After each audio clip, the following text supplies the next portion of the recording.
আমার নাম সুমন। আমি একজন সরকারি স্টেশন মাস্টার। আমি যাচ্ছি হবিপুরে, কারণ আমার হবিপুরে স্টেশনে পোস্টিং হয়েছে। স্টেশন মাস্টার নাম শুনলে লোকে মনে করবে অনেক শান্তির কাজ বা অনেক টাকা মাইনে। আসলে বিষয়টা একদমই তেমন নয়। ডাক্তার বা নার্স সপ্তাহে একদিন ছুটি আছে। স্টেশন মাস্টারের চাকরিতে কোনো ছুটি নেই। বছরের 365 দিন ডিউটি করতে হয়, এমনকি পুজোর দিনও বাদ থাকে না। এমন একটা চাকরি বেতন আহামরি হওয়া উচিত, কিন্তু মোটেই তেমন নয়। বেতনের কথা নাই বা বলি, না হলে এমন একটা চাকরিতে কেউ আর আসতে চাইবে না। বয়স আমার 30 ছুঁই ছুঁই, কিন্তু বিয়ে শাদি এখনো করিনি, কারণ ইচ্ছাই হয়নি কখনো। একজনকে ভালোবাসতাম, নাম ছিল কবিতা। বাবাকে বলেছিলাম কবিতার সঙ্গে বিয়ে দিতে, কিন্তু বাবা বলেছিল আগে চাকরি করো, তারপর না হয় বিয়ে করবে। বাবার কথার সম্মান রাখতে গিয়ে কবিতাকে হারিয়ে ফেললাম। পালিয়ে বিয়ে করতে চাইছিলাম, কিন্তু পরিবারের কথার সম্মান চিন্তা করে সেটি আর করিনি। মেয়েটির বাবা মেয়েটিকে অন্য জায়গায় বিয়ে দিয়ে দিয়েছে। আমার জন্য একটি মেয়ে সারা জীবন ঘরে বসে থাকবে নাকি? যখন আমি চাকরি পেলাম তখন কবিতা আর নেই। সে এখন অন্য ঘরের বউ। তাই তো বিয়ে করার ইচ্ছাটা হারিয়ে ফেলেছি। এই পথে রাত্রেবেলা তেমন গাড়ি চলে না, তাই গরুর গাড়িতে কোয়ার্টারের দিকে যেতে লাগলাম। আমরা দুজনে কিছুক্ষণের মধ্যে পৌঁছে গেলাম কোয়ার্টারে। আমি এ কোয়ার্টারে থাকবো। অন্য স্টেশন মাস্টাররা হয়তো পরিবার নিয়ে সাজানো গোছানো বাড়িতে থাকে, তবে আমার তো কোনো পরিবার নেই, তাই আমি এখানেই থাকব। আমি কোয়ার্টারের সামনে নেমে গরুর গাড়িটাকে ভাড়া মিটিয়ে গরুর গাড়িটি চলে গেল।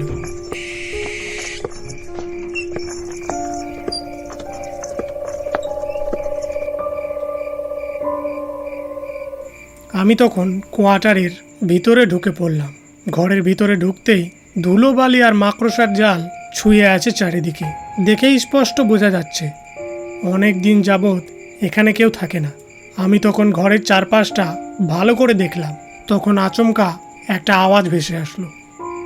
আপনি কি সুমন সেন নাকি? আচমকা এরকম আওয়াজ শুনে আমি চমকে উঠলাম। আমি পিছনের দিকে ফিরে তাকাই।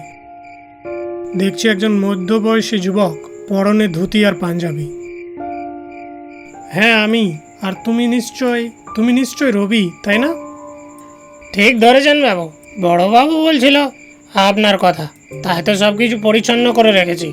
আচ্ছা, তুমি পরিষ্কার করেছো? তুমি যে কি পরিষ্কার করেছো সেটাই ভাবছি।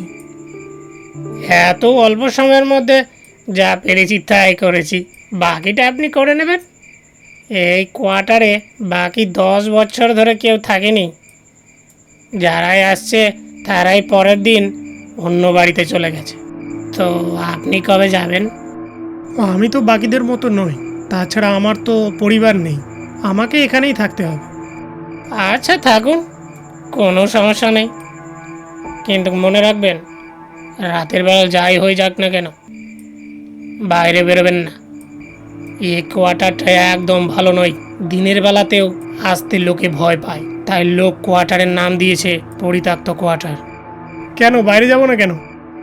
এই সন্ধ্যা রাত্রে ওই সবের নাম নিতে নেই। আচ্ছা বাবু, আমি যাচ্ছি, রান্না করে রেখেছি, আপনি খেয়ে নেবেন। আর আপনাকে যা বলেছি আপনি একদম ভুলবেন না। সে বিশাল বড় শর্ত রেখে লোকটি চলে গেল। এতটা পথ জার্নি করে এসেছি, শরীরটা বেশ ক্লান্ত লাগছে। বিছানাতে যেতেই স্রোতের মতো রাজ্যের ঘুম চোখে এসে পড়ল। কখন যে ঘুমিয়ে পড়েছি আমি নিজেও জানি না। ঘুম ভাঙল গভীর রাত্রে বিড়ালের ডাকের শব্দ শুনে। পাশের রুম থেকে আসছে সে আওয়াজটা। এত তীক্ষ্ণ আওয়াজ ভেসে আসছিল যে কিছুতেই ঘুমানো যাচ্ছে না। আমি তখনই বিছানা থেকে উঠে বসলাম। আশ্চর্য ব্যাপার, বিড়ালটি এত রাত্রে কান্না কেন করছে? বিড়ালটির কান্না শুনে আমার বেশ ভয় করতে লাগলো। আমি মনে মনে ভাবতে লাগলাম, হতে পারে পার্শ্বের রুমে কিছু আছে, তাই বিড়ালটি এত জোরে কান্না করছে। গিয়ে একবার দেখে আসবো নাকি পার্শ্বের রুমে কি আছে। বিছানা থেকে উঠে ভয়ে ভয়ে পার্শ্বের রুমের দিকে যেতে লাগলাম। আমি আস্তে আস্তে করে পার্শ্বের রুমে চলে আসলাম। আশ্চর্য ব্যাপার, রুমে তো কেউ নেই। আর বিড়ালটি কোথায় গেল? সে একটু আগে কান্না করছিল। আমার আরো ভয় করতে শুরু করলো। আমি এই রুমের ভিতরে কোনো কিছু না দেখতে পেয়ে আবার আমি চলে গেলাম। আমি বিছানায় শুয়ে অনেক ঘুমাবার চেষ্টা করছি, কিন্তু ঘুম আমার কিছুতেই আসছে না। আমি ঘুমাবার চেষ্টা করছিলাম, ঠিক তখনই দরজায় কে যেন জোরে জোরে ধাক্কা মারছে। জোরে জোরে ধাক্কার আওয়াজ শুনে আমি বিছানায় উঠে বসলাম। মোবাইলটা হাতে নিয়ে দেখি রাত 1টা বাজে। এত রাত্রে কে আবার? দরজাটা না খুলে আমি বসে পড়লাম। কে কে বাইরে আছো? এত রাত্রে দরজা ধাক্কা দিচ্ছ? কিন্তু আমি কোনো কিছুর উত্তর পেলাম না। এমনকি দরজা ধাক্কা দেওয়া আওয়াজটাও আর পেলাম না। আমি আবারও বিছানায় শুয়ে পড়লাম। আবার দরজা ধাক্কার আওয়াজ কানে ভেসে আসলো।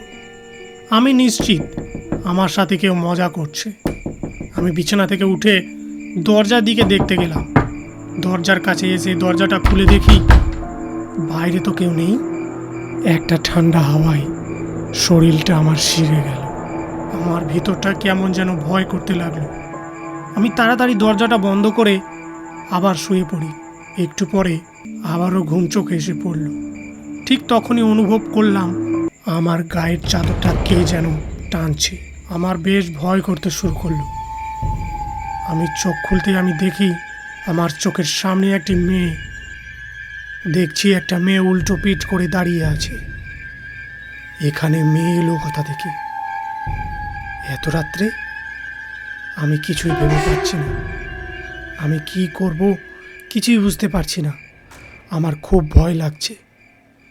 তার কাছে গিয়ে আমি বললাম, আপনি কে? এখানে কি করছেন এত রাত্রে? আমার কথার কোনো উত্তর দিল না। কেটে গেল বেশ কিছুটা মুহূর্ত। সে শুধু দাঁড়িয়ে আছে। আমি আবারও তাকে জিজ্ঞাসা করলাম, আপনি কে? কথা বলছেন না কেন?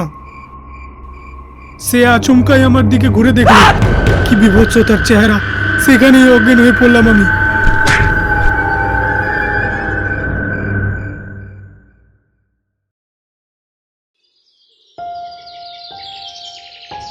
পরের দিন যখন আমার চোখ খুলল, দেখি আমার সামনে রবি বিছানা থেকে অনেকটা দূরে পড়ে আছে।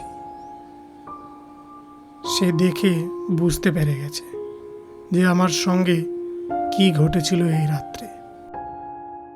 আমি কালকের রাতের ঘটনা সব কিছু খুলে বললাম। সে শুনে বলল, হ্যাঁ বাবু, এ বাড়িটা না খুব ভালো না, সেই জন্যই তো আপনাকে মানা করেছিলাম। রাত্রিবেলা কি কি যেন ঘটে, সেই জন্যই তো সন্ধ্যা লাগার আগে আমি এখান থেকে চলে যাই। এখানে কেউ একদিনের বেশি থাকতে পারে না। রবির কথা শুনে আর সেখানে থাকলাম না। কিছুক্ষণ পর ব্যাগ গুটিয়ে নিয়ে আমি অন্য ভাড়া বাড়ি চলে গেলাম।